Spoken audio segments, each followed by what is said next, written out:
புற வளமைக்கும் அக மகிழ்ச்சிக்கும் எந்த ஒரு தொடர்பும் இல்லை. பாபிலோனியர்களிடமிருந்து இஸ்ரேல் மக்களை பாபிலோனியரை வென்று அவர்களுக்கு விடுதலை கொடுத்தவர்கள் பாரசீக மன்னர்கள். இஸ்ரேல் மக்கள் மீண்டும் தங்களுடைய நாடு திரும்பி சிறுக சிறுவ செல்வம் சேர்க்கின்றார்கள்.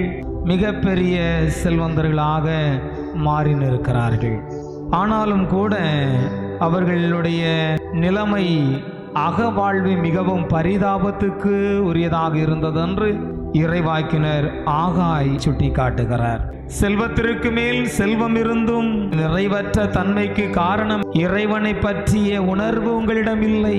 எனவே இறைவன் பற்றிய ஒரு உணர்வை பெற்றுக் கொள்ளுங்கள். அதுவே ஆண்டவனுக்கு உகந்ததாக இருக்கிறது. ஆண்டவனுக்கு உகந்ததை செய்பவர்கள் ஆண்டவனின் மக்களாக இருப்பார்கள். அந்த மக்கள் மீது இறைவன் விருப்பம் கொள்கின்றார்.